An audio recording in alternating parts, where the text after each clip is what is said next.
I'm Lonegevity with the New Old Heads, and this is episode 469 featuring guest DJ Spoolz. This week we had discussions on the Kid Mero being Hot 97's new leading man, Teddy Riley making a bold statement supporting R. Kelly, Vallejo rapper LaRussell's being the path all artists should follow, a dive on ReedMySole's My Ghetto Is Not Your Culture video, and some more. Make sure you tap into our uncut 2-hour show by getting a whole lot more, including a big long political talk.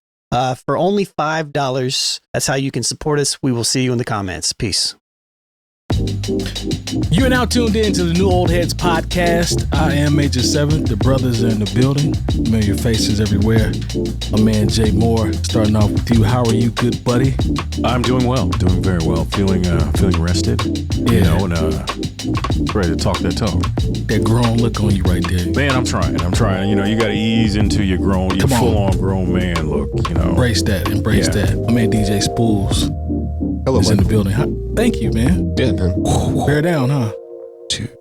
Bear down, Chicago Bears. I won't keep going, but yeah. I know you're very excited. Yep. I'm actually happy for you, bro. Thank you, man. That was a wild game. Yes, sir. I hope we can, figure out how to play in the first couple quarters of the game. Yeah, This next time around. But yeah, dude, bear down, making it happen. My man Lonegevity in the pilot seat. Howdy. How's it going? Going good. Is that all? Yeah, man. Yeah, you're right. I'm making it awkward. Yeah, it's my fault. My man DJ Diff, what's happening, man? Salutations. How are you, good buddy? I'm awesome, man. Yeah. Yes, sir. I'm good. Keep being a positive influence out in the community, brother. We need you. Hey, man. The Kid Mero is Hot 97's new leading man. Now, it's official. The Bronx's own Kid Mero is a new voice of New York's morning talk show. You know, we know Ebro was on that. It's a 6 a.m. to 10 a.m. slot on Hot 97. This move marks a seismic shift for the station after parting ways with Ebro's show, and Laura Stiles and Peter Rosenberg. And this just happened last month. I believe he started today. I know we're recording, but I think the first one was today. I want to watch a video of popular YouTuber Rob Markman talking about what he feels Mero's position is going to be and how it will work moving forward. And then we'll discuss. But with Mero, I feel like this is a positive. I feel like it's going to be new. I feel like it's going to be entertaining. Feels like there's going to be great energy. So we wish him the best for real. Now, ratings wise, right? Breakfast Club is still the premier morning show in New York City. And it'll take a lot for Hot 97 to climb that mountain in the morning. I think coming in day one, Mero just has to be himself. Give us the same brand of commentary, same brand of humor, and rep for New York like he's always been, and then build it day by day. Mero already has all the ingredients. So same brand of commentary, same brand of humor, rep for New York, and just build day by day.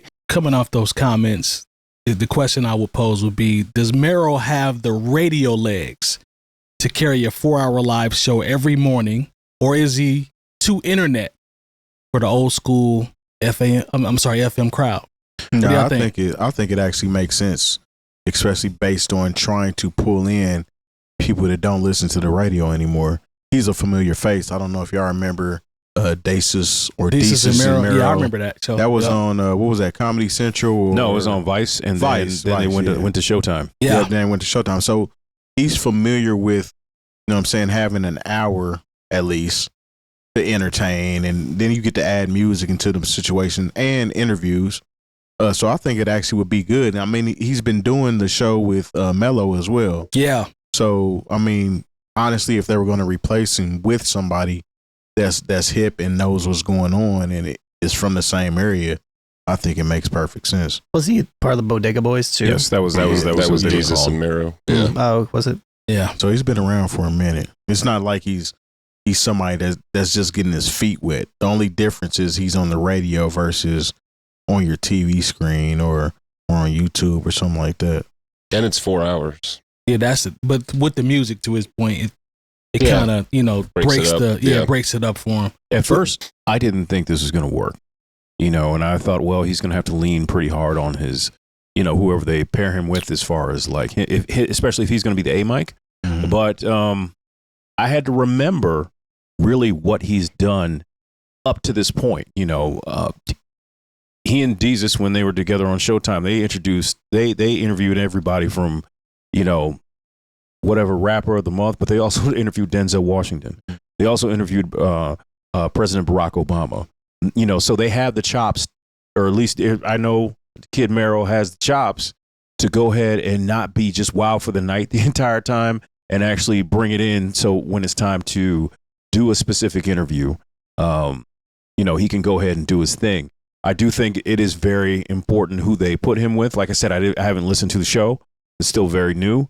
But, you know, if you're able, you got to understand, like, yeah, I see it would be harder for you to go from radio to doing a podcast than from doing a podcast to radio. Because if just think about, we sit here for an entire hour, some actually longer than that. Like, that's what the final show turns out to be. We sit here for a couple hours and there's no breaks, you know, not any real breaks, but we're sitting here talking the entire time. You know, when you're talking about radio, and once again, I'll say, I used to be on the radio. You're going to piss somebody off with that. You know, I might have talked, you know, within, even when I was doing overnights that went from midnight to 6 or 7 in the morning, I may have talked for maybe 15 minutes, maybe not even that long, you know, whether I'm reading commercials or liners or taking phone calls.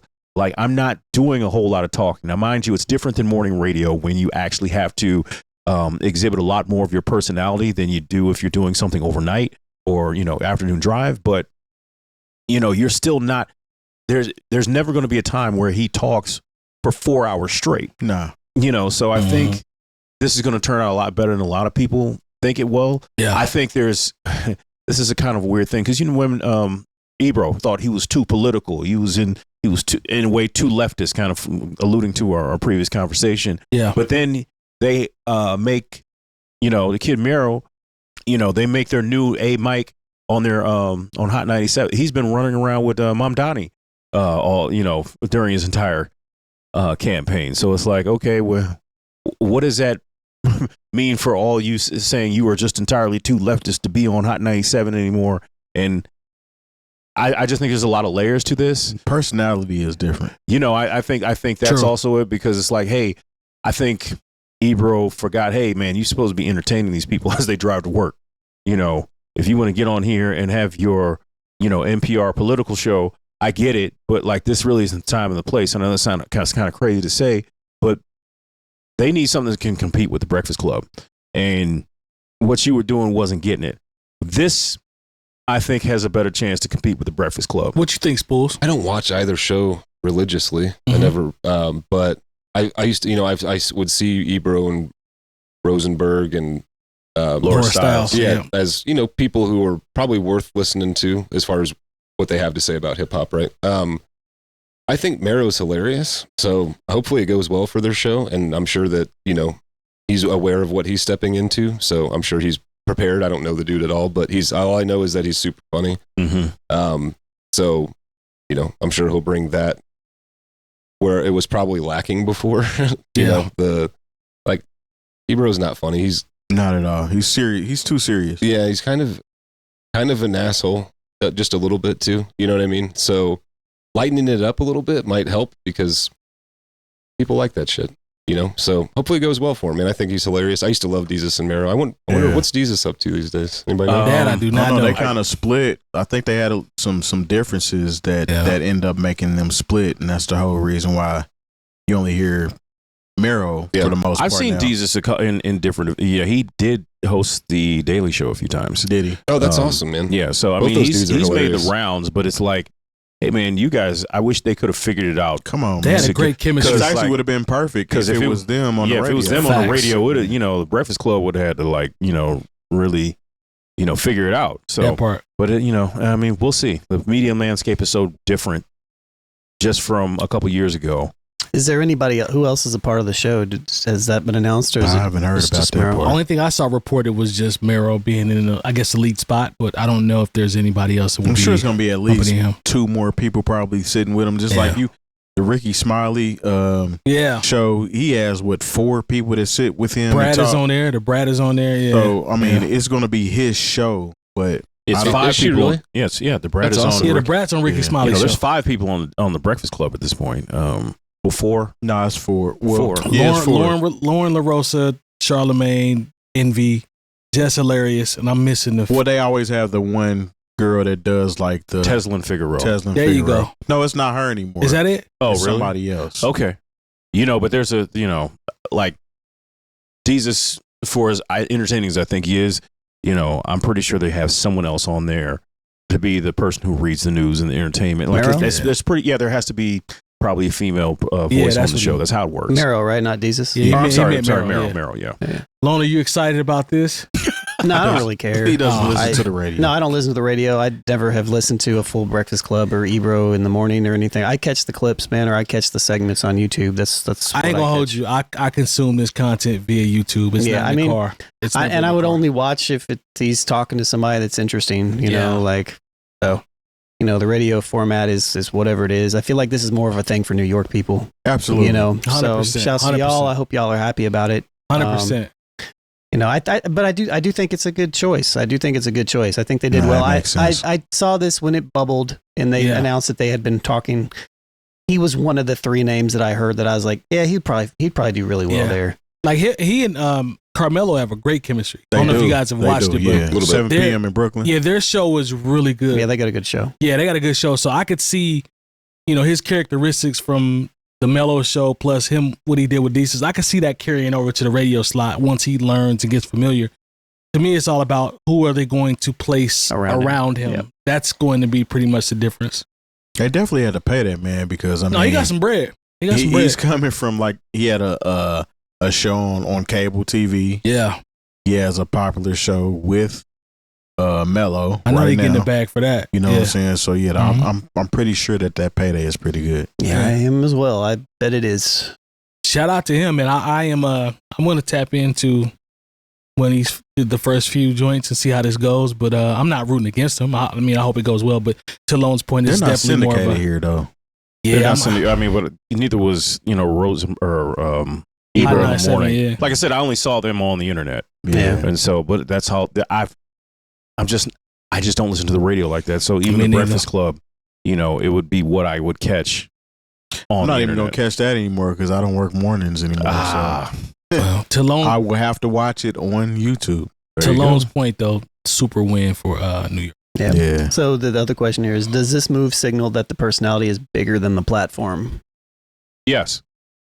One of the dumbest yeah. things that they told me when I first got into radio is that music is the star. I don't remember who was the person that said this, but I wish I wish nothing bad on him. I don't wish anything bad on them, but I wish you wouldn't have told, all these young people who were coming into the radio station that music is the star. That is, personality is the star. You can get the music anywhere. Devil's advocate. What- Devil's advocate.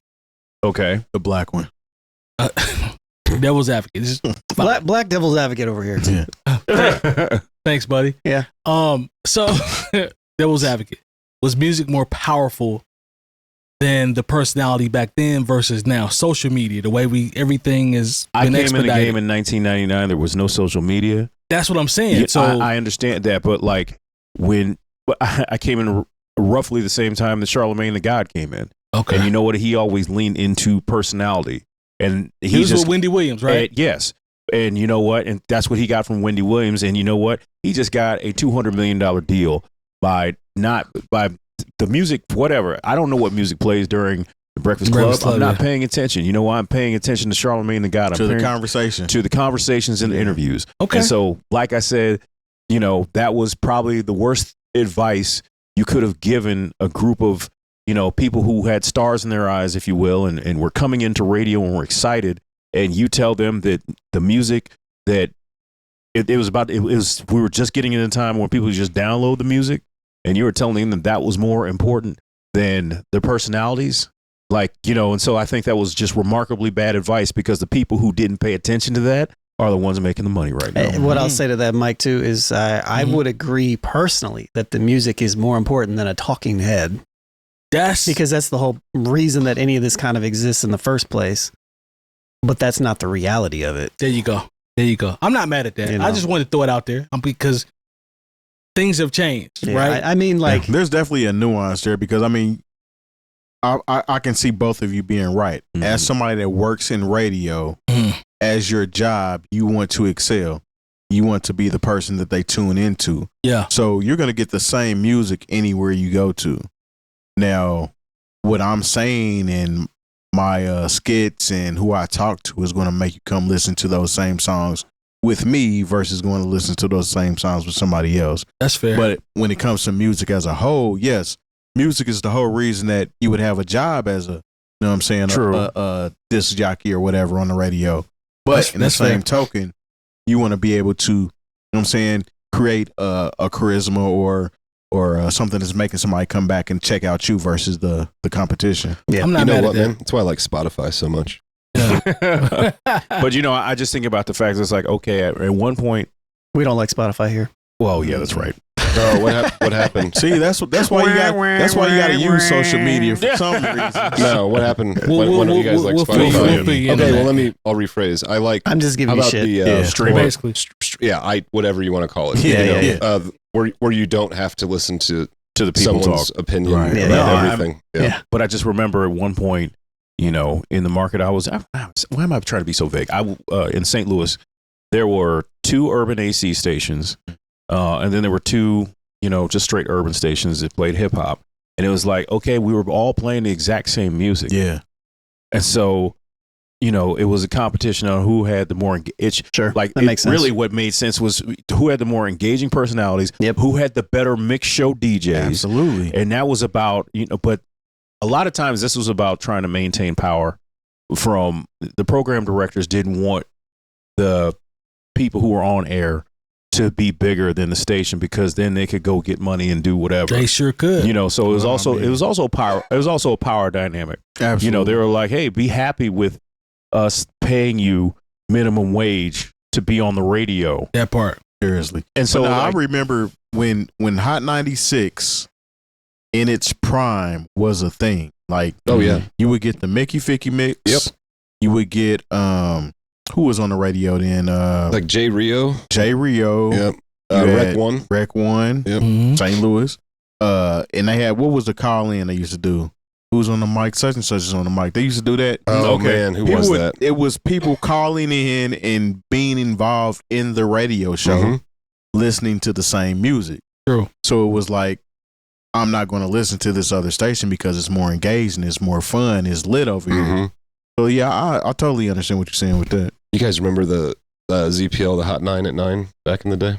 I was listening to 96 and 105.7. I'm talking like 1994. Yeah. I wasn't rocking with 1993. ZPL like that. They had a Hot 9 at 9, and it was all, no matter what genre. Like ZPL Yeah. used to not be Yeah. like whatever it is today. It used to Yeah, just kind yeah. of be a little bit of everything. Wasn't Right. it kind of like popular music? It was. It was more So, pop. like, it was so, called like- the contemporary.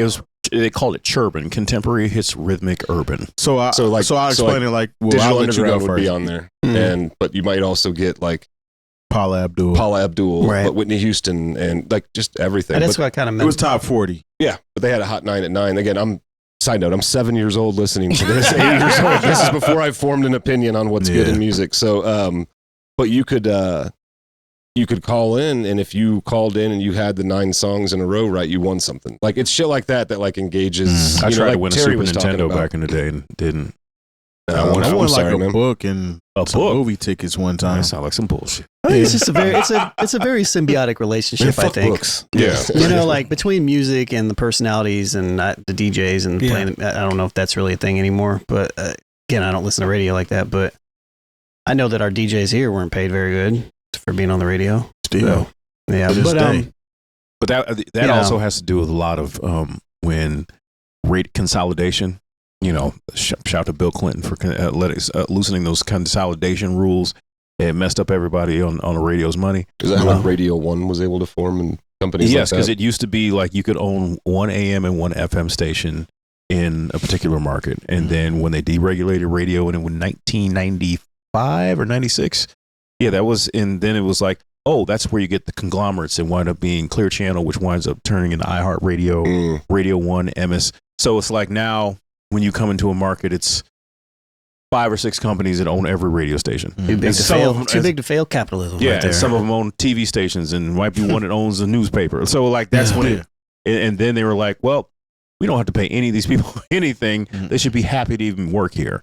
And it used to be people who were on the radio overnight. Yeah. Were making a living wage. But guess what? What people found was YouTube and the net and other apps in order to make that money the way that they want to make the money. So it actually was a good idea that the radio station used somebody that's familiar with that type of format and has been eating off of that to influence people to come listen to the radio. Mm-hmm.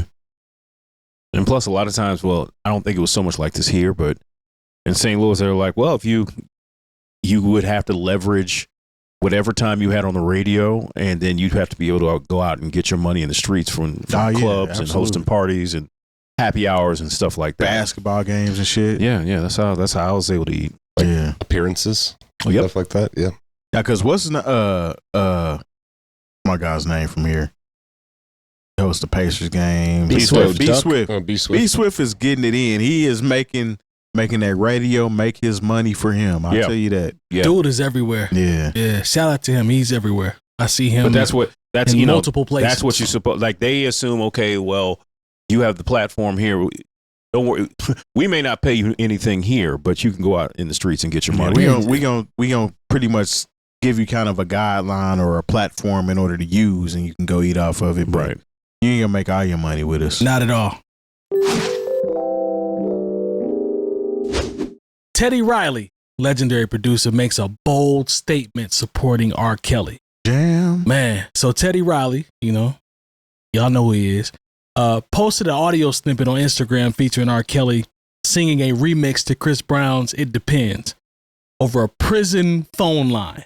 Now, Riley doubled down in the caption, calling Kelly the king of R&B, bar none, while also promising that teaser missiles will be dropped with new music that will be dropping soon.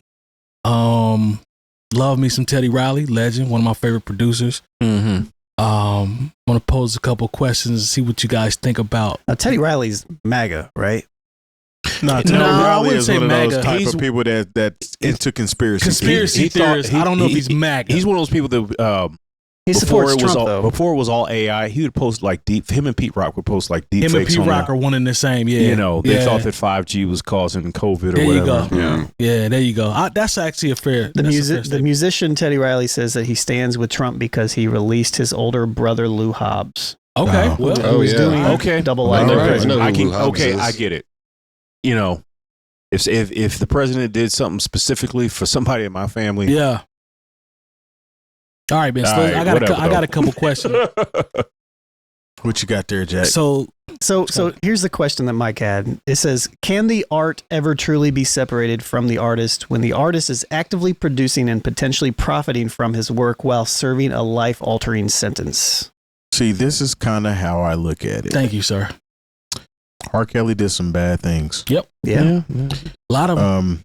And it's not questionable things, they're bad things. Yeah. So from a moral standpoint, that's up to the person to decide. Morally, does he still align with me? Now, as far as the legality of it, somebody serving a sentence, somebody paying their due to society, so to speak, does that count as a musician? Or even as a musician that didn't necessarily write all of the lyrics that you're singing. Now, R. Kelly is a writer or a verbalist because he didn't know how to read or write, so I have to call him a verbalist. Not a verbalist. Well, I just made that up. He's a verbalist. He knows how to say things verbally. And memorize them and verbally, yeah. Okay. With that being said, if he's paying his debt to society and you feel morally comfortable listening to whatever's coming out and it doesn't rub you the wrong way, I don't see any fault in that. Now, it's a morality clause in my personal opinion. Depending on if the songs were about crime. Yeah, right. Yeah. So if you decide that you want to rock with R. Kelly based off of what you deem morally correct from his music and his material, I'm not going to fault you for that. Because he's serving his time and he's paying his due to society. And honestly, I kind of feel like R. Kelly was mentally challenged, but that doesn't give him a pass because he was a very, very great songwriter. But he talked about I'm I'm not going to say talked about because I don't even want to put myself in those positions, and he's in prison. he definitely is. But this is coming from, and I think everybody in here except for Lone, he's not a fan of R&B. Have listened to those songs that he did, and then once all of that happened, it made you listen to him in a different light. You know what I'm saying? Yeah. So like that's kind of when I talk about the moral compass, so to speak, about how you feel if you want to, if you think it's okay to support him right now. So you gonna rock the new joints? I mean, I might listen to it once just to make sure that it ain't faulty. You gonna incorporate them in the set? I'm not going to lie to you. Talk to me. A couple R. Kelly joints snuck into a few of my sets afterwards, but I did delete a majority of his music out of my Serato. So the new was that because of you or because of what others might think? No, it was because of me. I believe that. I do believe morally. that. I and actually either way, deleted because a lot you're a of it. DJ, what I want to say as a DJ, you have to kind of be aware of what you're playing or who you're playing to. So I could understand if you did it because you're like, shit, I know people aren't going to really get down with this. I know. I respect that though. Either way. Honestly, when you drop an R. Kelly song, a majority of the crowd is still going. That's true, but I know a DJ that lost a major gig because he decided he wanted to do an R. Kelly set. Oh, that probably wasn't smart. Well, that to was just do an stupid. R. Kelly Yeah, set. that was stupid. It's different from playing a set than sneaking one in. Yeah, Okay. that's a little different. A whole set is stupid. Yeah. That's stupid. Yeah, but That's flagrant. yeah, Like, so it's like, hey, it's belligerent behavior. you know, but at the same time, as man, like I said, we had the conversation a few years ago, but like, hey, can we play the records that are not about crime? Yeah. Like now, we had to basically throw the whole 12-play album out. Throw it out. You can play I Believe I Can Fly. I hate Long. I hate They were him. playing that at high school You play graduation. I Wish. Look, let me tell you. let's I not get Wish still specific. makes me cry. I can't. I have a hard time with I Wish. He's honest. Yeah. All right, man. What do y'all think about this first question in terms of how we look at? I don't really separate the art from the artist, really. You don't. Not usually. You know, and that's just because the artists that I like the artists that are who they are in their music. And so, like, if you are who you are in your music and you're kind of a reprehensible human being, there's no incentive for me to want to listen to you. So that's just kind of my frame of thought with it in general. That's fair. That is fair. So it's like, That's fair. You know, whatever. I respect that. The only problem that I think that I have an issue with is when people like cape for artists that have gone through things like that. Like when you're like so gung ho and talking shit about people for not rocking with them. I have issues with those type of people versus the people that can be like, okay, I can separate it and maybe I might only listen to certain songs and certain songs don't sit right with me morally. I just don't like the people that cape super hard for people like that. I mean, it's at the end of the day for me, it's like, do you, but that just means that I'm going to look at you however I look at you based upon what, and that's just my opinion. That's Who fair. cares? Who No, cares? I respect it. That's Like, fair. Who cares? It's just me. You know, like I'm nobody. That's So, fair. You know, I think If if you like the crime songs, you like the crime songs. You know, that's what it is. we also have a certain level of recency bias because if we're going to go ahead and say that we're not going to listen to any artist that has done women wrong, Sure. Here you we're go. gonna have a hard look. Sure. Look, I Are the records about doing women wrong? it's not a you don't know that. I'm just asking. look. They got rid like YouTube, Google, whoever, you know, they took every R. Kelly song off of the platform. You cannot watch an R. Kelly video. Yeah, that's why we have to be careful with how we even word the title is. Like, we're not gonna be able to monetize it. Right. And you know, That's some far left shit, brother. one of the Maybe. things that's kind of crazy to me is like, you know, people was like, man, I would love to see a Marvin Gaye biopic. I was like, yeah, but you don't know about the Janice years. These are basically, Yep. this is basically the beta test for R. Kelly. But you was able to see an Elvis one. Talk to him, Patricia Terry. was very young. Talk to him. And we were also able to see, but they were a little more honest than I thought they were going to be about James Brown, and he liked to put his hands on women too. Now Bill Withers too, right? Bill Withers, yes, he was it Denise Nichols. Yeah, I if I got the name wrong, I'm sorry, but it was somebody who was an actress at the time, and Bill beat her up. Yeah, who he beat her, either her or somebody she was I did with. not know that. Yeah, look, man, I don't remember who it was. Terry but- just said something about that Elvis though.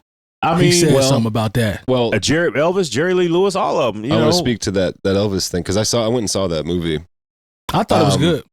Yeah, because they made it that way, because they didn't touch on any of the hard shit or any of the fucked up shit that he did. True. They sprinkled through those crazy years with like this weird montage of like pills floating through the air and drinks floating through the air. And like I had a discussion with a family member who happens to be pretty far right, right? Mm-hmm.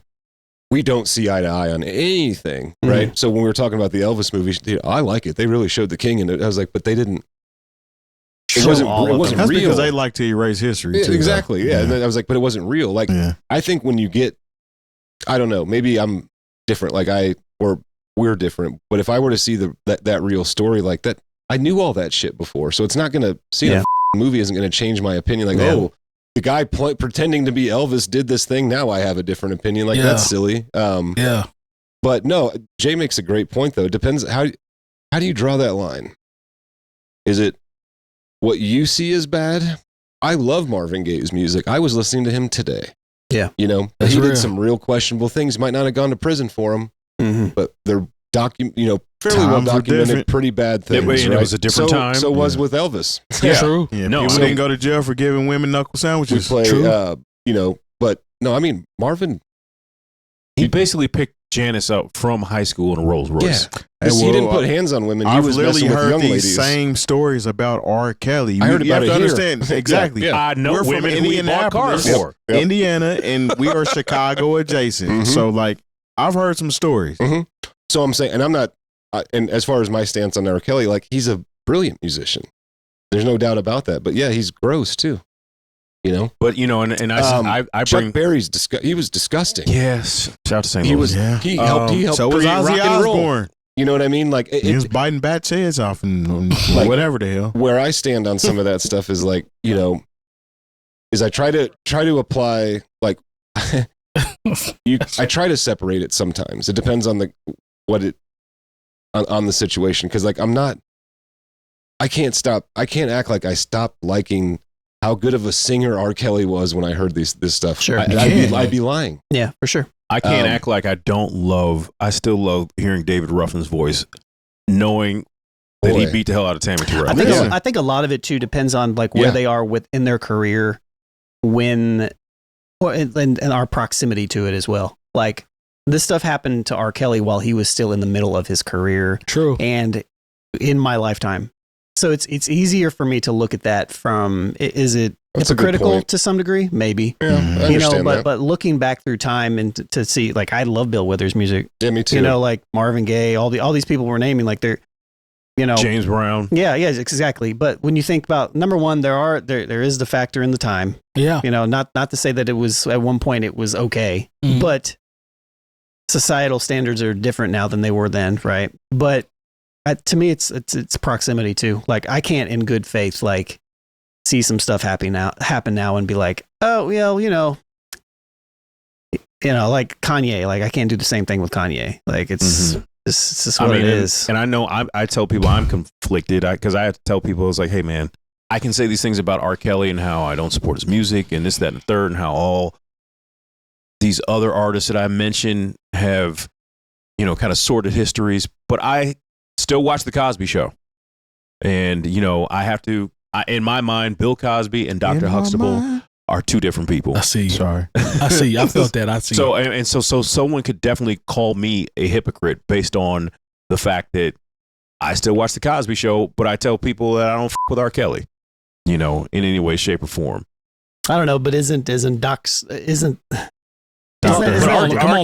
Kelly is R. Kelly, but I can separate Dr. Huxtable from Bill Cosby. Who are we separating R. Kelly from? That's nobody. That's my question. Yeah. So I think R. Kelly is R. Kelly. He's in both multiverses. But he wrote songs for people. Yeah. So but at the same time, this is the thing. When I talked about how they've taken all of R. Kelly's, his solo work off of YouTube, they did not take any of his collaborations nor his songs that he's written for people off. Right? He's still R. Kelly in both of those mugs, though. Isn't that interesting?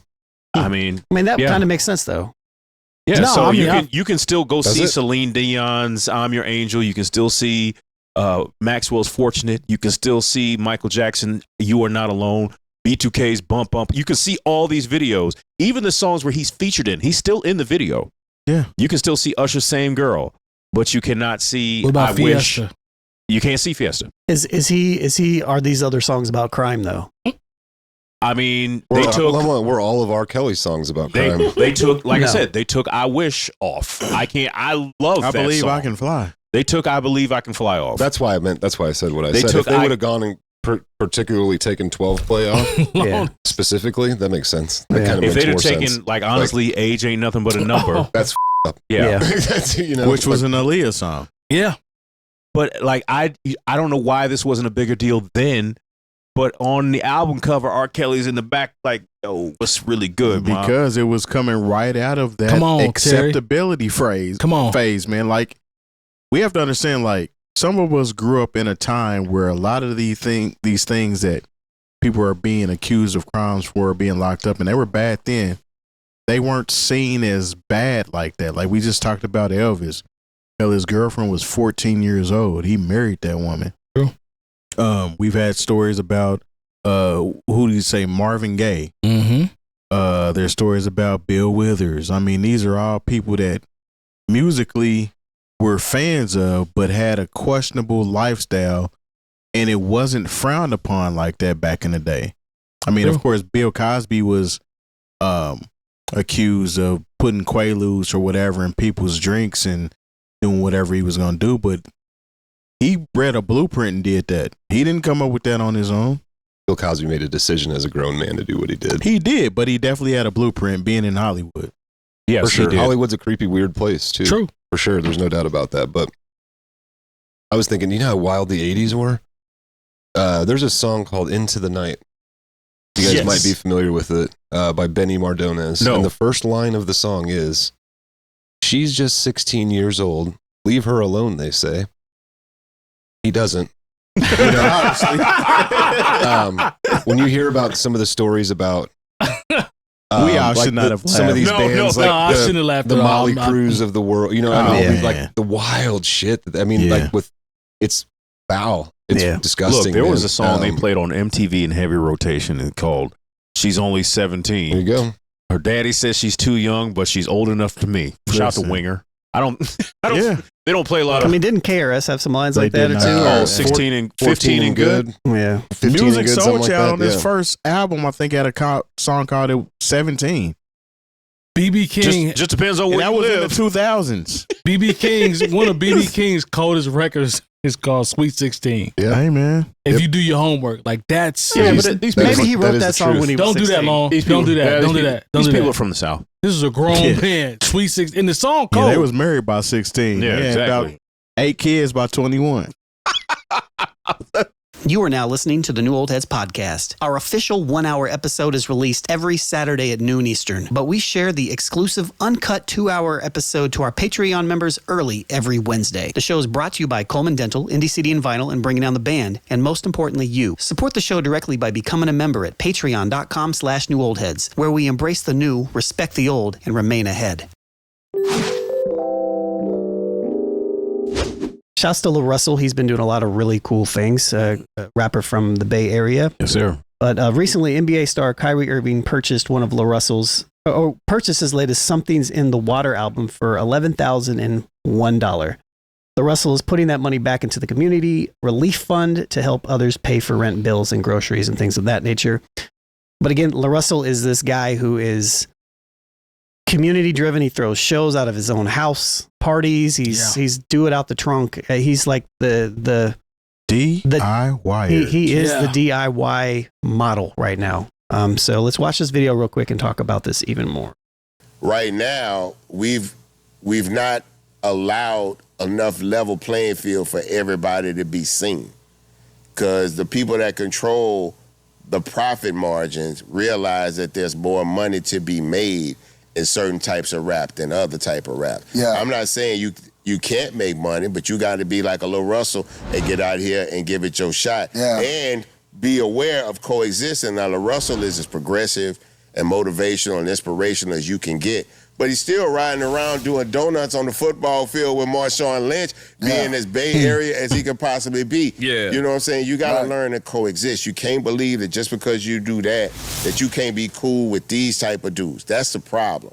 Shouts to Bun B and Yeah. Manny and Juvenile. That's Juvie. still 400 I guess is that their podcast? It's their podcast, Okay, yeah. cool. Yeah. I wasn't even hip. No, I wasn't either. It's fire though. It's fire. All right, so the question here is, 400 does staying true to yourself hit a ceiling, or has LaRussell already proven that an artist can reach superstar financial status while remaining completely grassroots? I think LaRussell is exactly where he's supposed to be. I do too. I think he's exactly where he's supposed to be. Whatever his ecosystem is that he's thriving in is perfect. I don't think he should shoot for anything.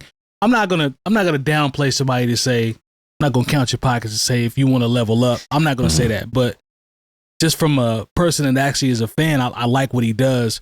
I think it's perfect because it's refreshing. Like the level that he's at, like the tweener, if you want to call it, to me that works because it's groundbreaking, it's entertaining, refreshing, and I think where he is fine. I think he can still expand on what he's doing and still stay in the area that he's in, if that makes sense. I like where he's at. To me, I like where he's at. Reminds me of Currency a little bit.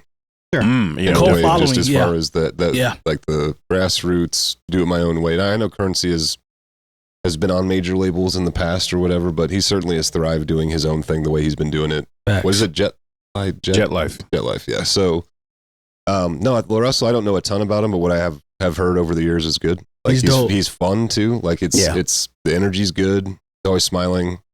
I saw him on a Bay Area news station. He just happened, like, he surprised the lady who does like the news for Oakland or something like that was sitting there, and she was jamming out to a LaRussell song at one, like a couple of days before that, and then like she looks to her right and boom, he's just sitting there. Yeah. Like, that was incredible, man. Like, so no, I love it, and I love that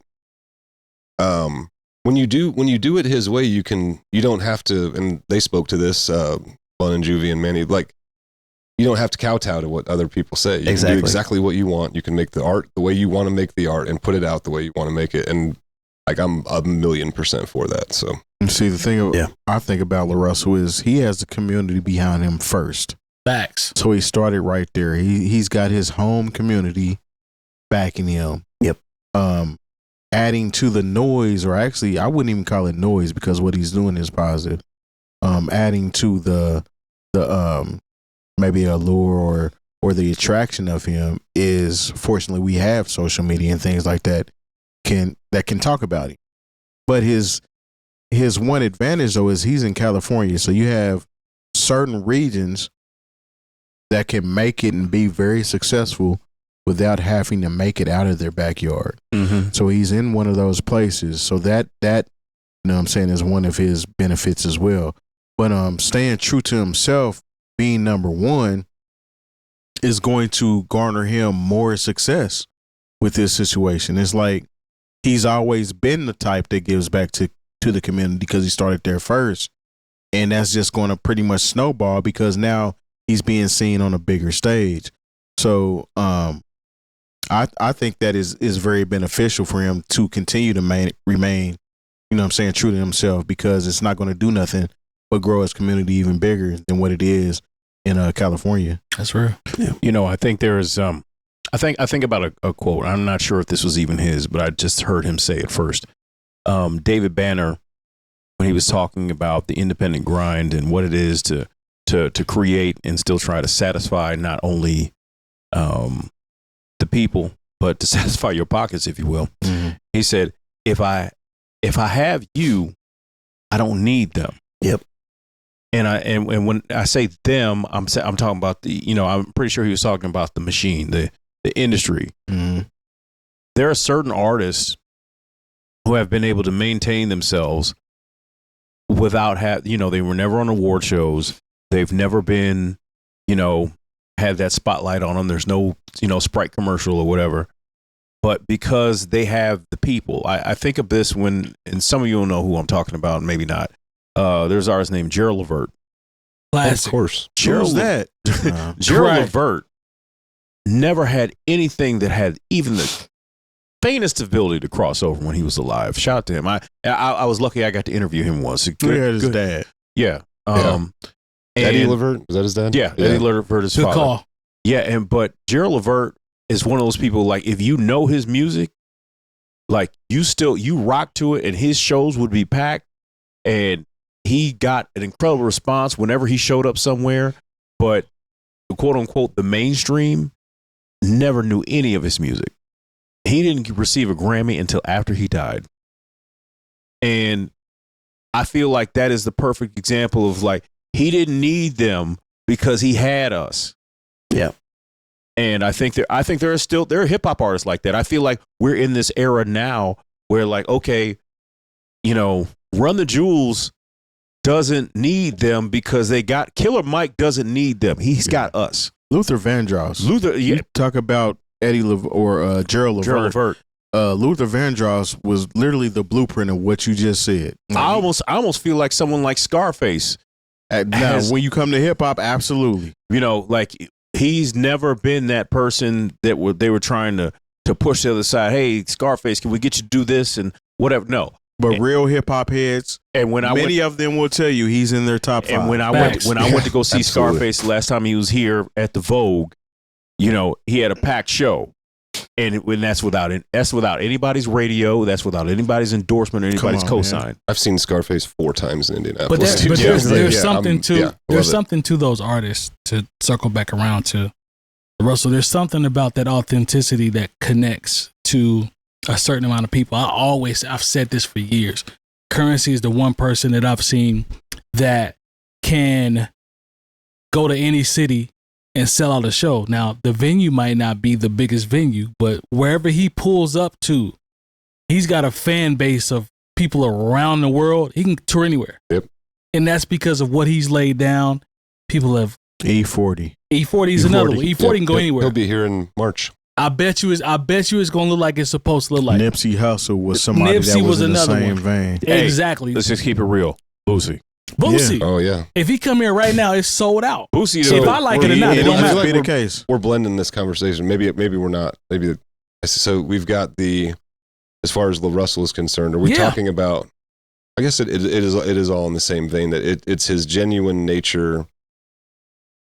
That is what's pushing him as opposed to like some major label. Because some of the people we've named, like Scarface is one of my top 5 favorite rappers. That's the point. That's the part. But he's been on major labels and has. So that's my point. To me, LaRussell is the embodiment of what artists should seek to achieve. Mm-hmm. Yeah. And from the business side and as an artist, right? Because he is not playing the game.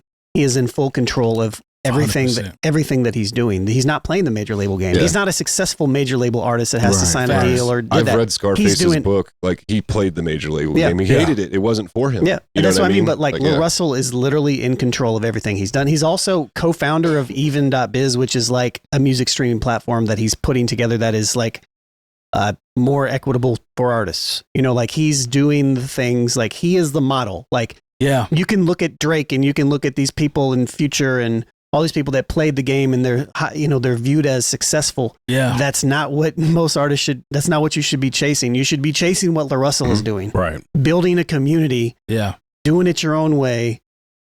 Enjoying yourself while you're doing it. Without compromise. Without compromising anything. He's doing exactly what he wants to do and he's doing it, and that's when I look at this, that's what I see. I'm like, facts. He's not trying to be, there's a really good song by Goody Mob off of one of the Soul Assassin soundtracks called Decisions, but CeeLo raps about, there's a line that popped up into my head just now. He said,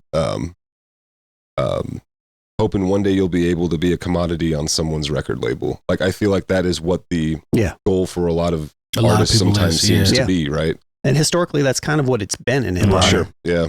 But I completely agree. Like, I think think of, think of Tech 9. Mm-hmm. That's another one. I think of it. I know Devin's been on major labels, but like I think of Devin. Like Devin can go a lot of places and sell out. When you think about Tech 9, he's not somebody we talk about on a regular basis. No, that's true. But he doesn't need us to talk about him. Is the one dude that's really popular now? He has us. Yes, yeah. exactly. He doesn't need them. Exactly. What's the one dude?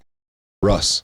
Is he an example? Yeah, that's of that too? definitely. To a degree, yeah. He's got his own distribution deal, but he's another one. I mean, if you take out the section of, if you take out the section or the era of Atlantic, it's Little Brother.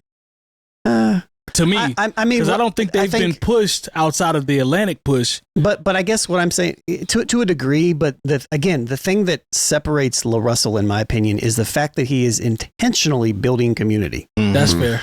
And that is something that a lot of artists aren't doing. That's right. You know, and that's how it's done. It's literally what I tell. I had 6 new students today that I was talking to, and that's a lot of what we talk about.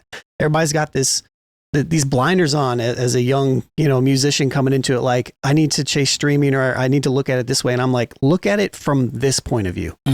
Look at it this way. Streaming should be serving you. It shouldn't be the other way around. That's fair. And it's a uphill battle to compete. But again, I can't say enough about LaRussell. I think what he's doing is great. I do too, man. I enjoy the space that he's in. I hope he continues to evolve, that space and continue to expand, because I think he's dope. I love everything about it. Yeah, I'm with it. Hip hop is deeper than shoes and cool. So shouts to ReedMySole. He had a very passionate take on culture vultures and why they truly don't understand what they've bought into. And this video is called "My Ghetto Is Not Your Culture." Let's check this video out and then we'll talk about it more. My ghetto's not your culture. Niggas really die here. So hard to say goodbye. It's the only lullaby here. Kilos turning boys to men. Gotta pick a side here. Some was Jesus Shuttlesworth. Some of us were not said. Because they don't understand the nuances of our plight in America. All they know is the trap, the bap, the rap, the crap, the drill music, the gangster, the rah-rah. They don't understand the nuance to everything. And this is why they get called culture vultures. People really forget that is actually a reason behind all of these things. There's actually a history. There's actually a knowledge about what's really going on here. And people skip past that part.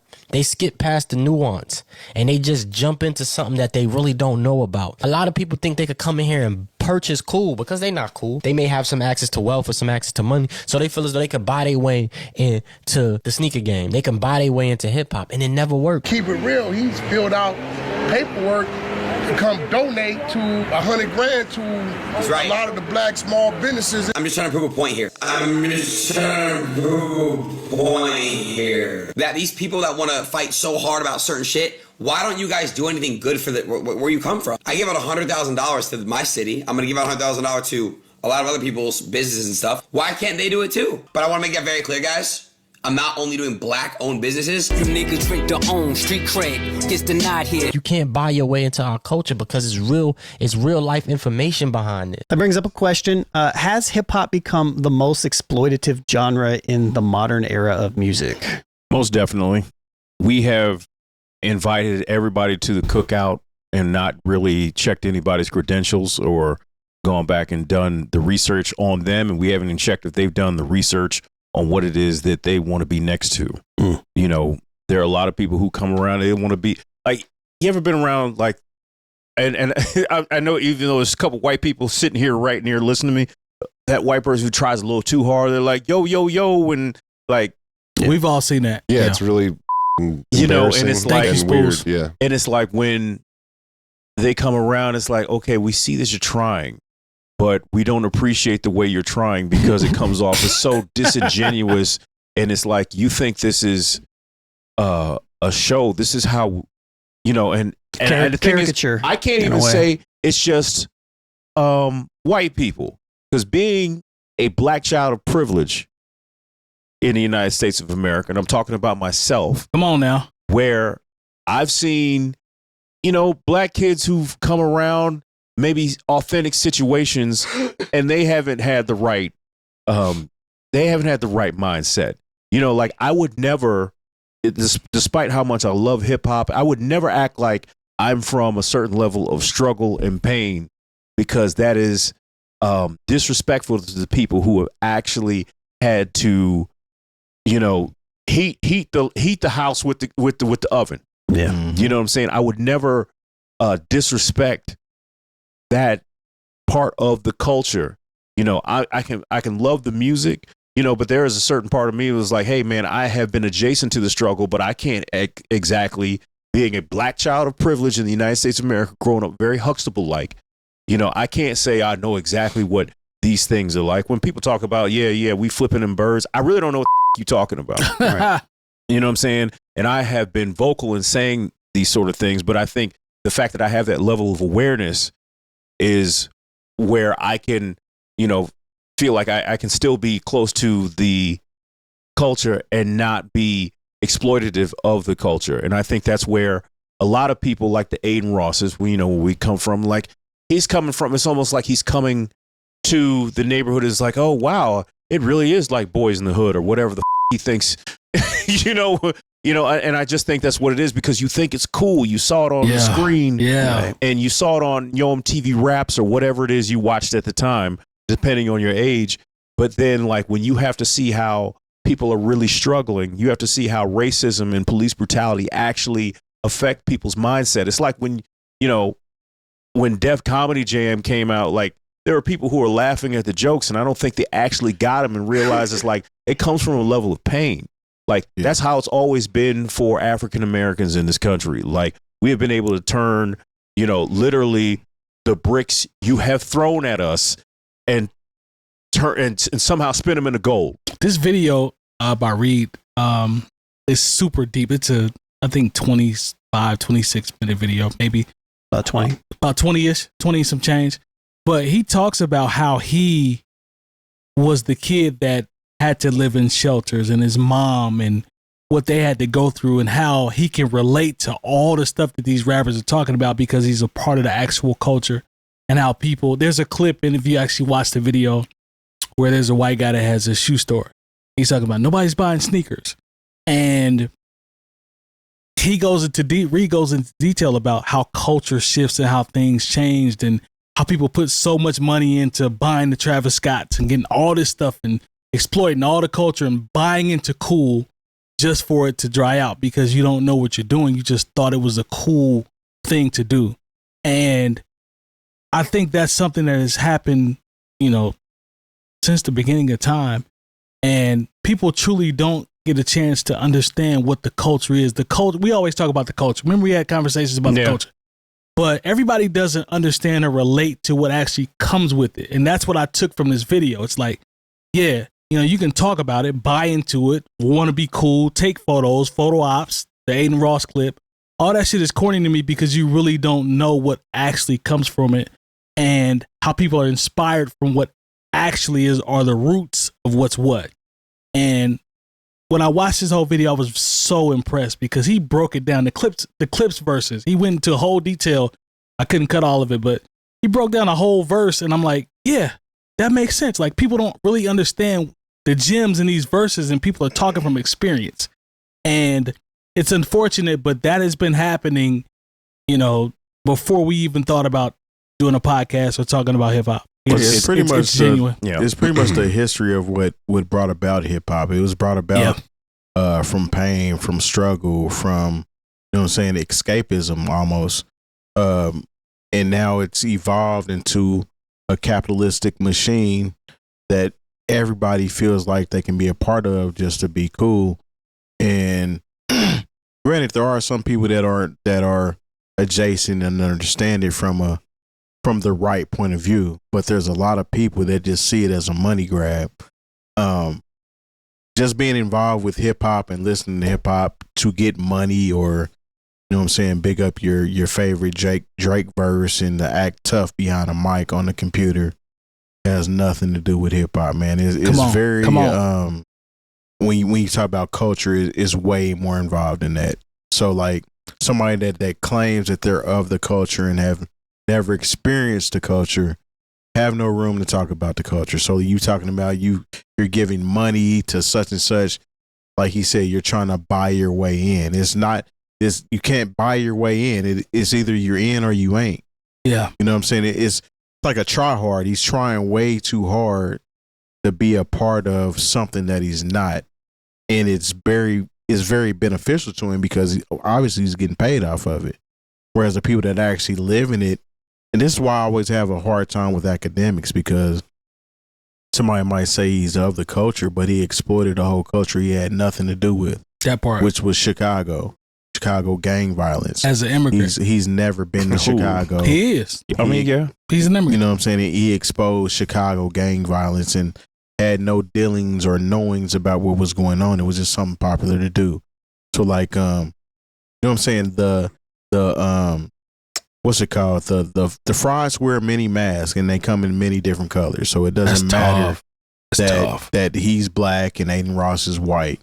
you can steal vulture from this culture just for your financial gain. Jump in, Spoolz. What you think? Answer the original question. Yeah, it is probably the most exploitable genre in the modern era of music. I think I have a question that maybe I think the other question might be good to pivot to. The second one? Yeah, especially I think that Brad and I could even speak on this, but go ahead, bro. You know, like, because I think it goes into probably what you're saying too to some degree. So why do people associate cool with black culture? Number one, and two, why do white people chase it? Man, how much do we have? I know, right? Yeah, I can't speak. I thought of this question. And I was just, he did. He put this in there. That's a damn good question. I can't speak on this. I don't know what y'all. I don't know if I know the answer. Actually, I don't know if I know the answer either, man. I will say this. I'll be like brutally honest. Yeah, I thought it was cool to me when I was 7 or 8 or 9 years old when I first heard it because I never heard anything like it before. Yeah. Right. But then I don't know if it's just, you know, I wouldn't have felt very genuine if I didn't do my homework. Right. So that's just something that's important to me about anything that I happen to be taught, whether it be like we talked about, like slavery came up earlier. Like I've not just read books, but been to the places where this happened. And, you know, that's what's important to me. And because of that, I think I've exuded that amongst people and have been accepted in hip hop because of that. Not for, hey, y'all, what's going on, dog? You know, or trying to be like say shit like that. Like, no, I would expect my Jordans. I'd expect Look people at this chain. to tell like me you never have done anything like that. You're lame. Like if you were to do that, I got there by just being myself. Right. And as a result, I feel like hip hop or the culture or whatever you want to say has accepted me for sure a long time ago to where like I don't think about it like that. I'm just like I've been a part of this for a long time. Just who you are. Yeah. At the end of the There's day. no need to act about anything. I get to just be me. You know, so sometimes it's hard for me to try to put myself in the perspective of like an Aiden Ross or something like that. Yeah, it's really difficult. Same. It's cringy and it's. I'll say stuff around certain people and I'll be like, what's this dumb white kid know about anything? And like buddies of mine will be like, damn, you know, like you're white, bro. Like, why did you say this? Because I was like, because this is ridiculous. Yeah. You know what's crazy, Spoolz, is to piggyback off what you're saying. You know, I've known Lone since we were in middle school. Mm-hmm. And that's one of the few times I will get mad or defend someone as it relates to somebody trying to question his authenticity because I know him. Yeah, if you're just secure in yourself too, like it just don't. Bro, like that's to your point though. It's like when I'm spoiled because I'm not gonna say spoiled, but I'm torn because I see it. I've seen you or Lone or whomever. I understand when it's authentic, but at the same time, it's like when I see the Aiden Ross, I'm like, yeah, that triggers me a little bit. But there's two sides of it because I've seen these guys that have actually put the work in, embody the culture, and are authentic. You know what I'm saying? So I have to deal with that because you know what I follow do you see what I'm saying? Yeah. But I want to answer one part of what the question is. Why do some white people think black equals cool? Yeah. I've got a small theory on that. I can't prove it all the way out. But I've done a lot of reading. When I thought of this, I was like, I literally internally was like, Spoolz is why is this a thing? Yeah. You know, but anyway, sorry. Go ahead, bro. Go ahead. In a way, it's the way it's kind of been marketed to us over time, and the way that what is assumed to be black culture, which I don't think always truly is what black culture is. I think it's sometimes it's a caricature, and to me it's disrespectful of oftentimes of like the total black experience, in my opinion, from the way that I see it. Right, it was packaged to try to look cool. I mean, and I'm talking going back to. Well, we can go even further back than that. For a while, it was taboo. White women going to black jazz clubs back in the day. Oh no, smoking weed. Oh my God! Like race records. There's that part of it, and then the taboo turned into something cool somehow. Right now, it cheapens what I think is the full diaspora, for lack of a better term, of what I think being black probably means. Right. I think it's a cheap version of it that's easily sold and packaged to people. And just like a lot of other things are in this country, people like that little quick, like, oh man, I can just listen to Lil Wayne. I don't have to go down to the hood. Oh, cool. Like for a lot of people, that's enough for them. Right. Right. And even Trump, right? Recently, black people love me. They know a scam when they see one. I was like, God damn, that's disrespectful to black people. Like, talk to them. You can't put, and that's the same when you say gay people or anything. You can't put a whole group of people into one. Not monolithic. No group is for the most part. So it's disrespectful in that way. But for people to think that packaged version is representative of all black people it's wild to me. But how did it become cool? I don't know. I think it was the way that it was packaged.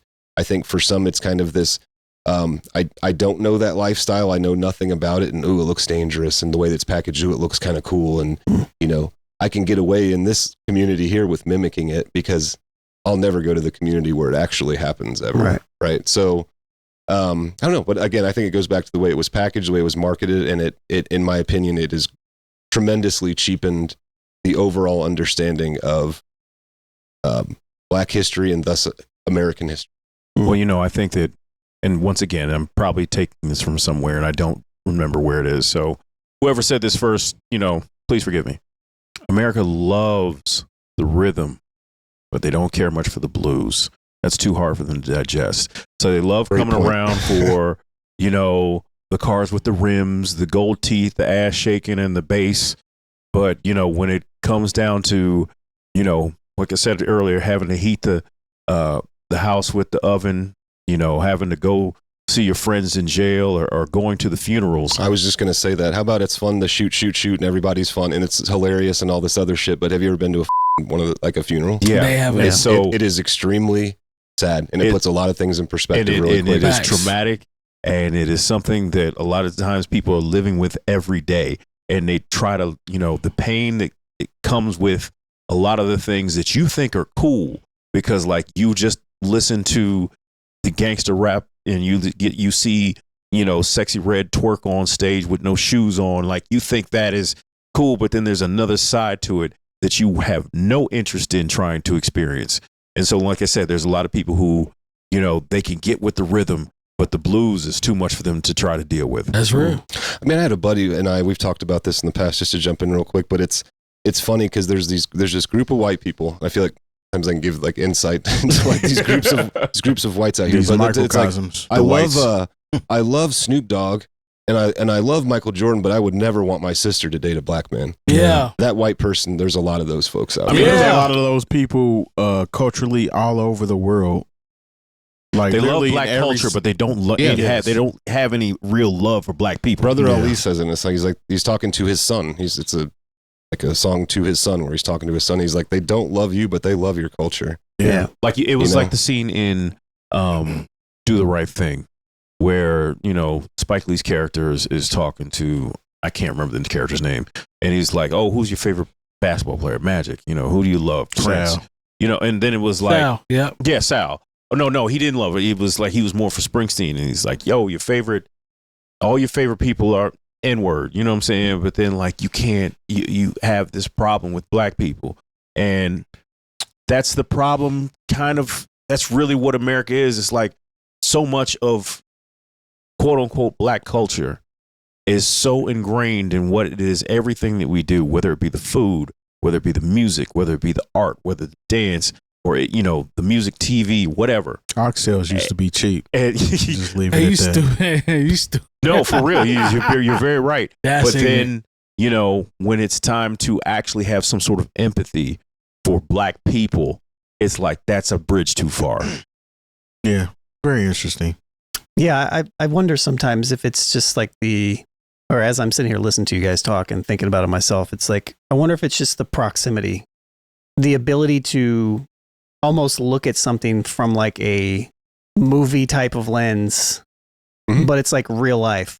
I can see this and I can be a part of something that's kind of like real around me, but I don't actually have to be a part of it. You've seen a lot of these YouTube channels that'll go down to like the hood.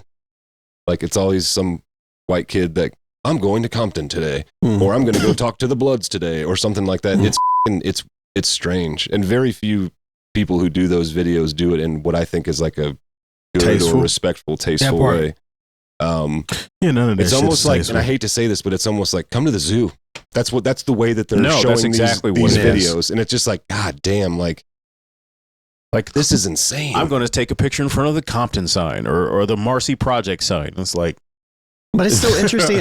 But still, at the same time, with all this being said, it's still interesting and fascinating to me how black culture and hip hop culture, maybe it is marketing, maybe it is these things, but it's still fascinating to me that maybe it's just like something that white people just can't have.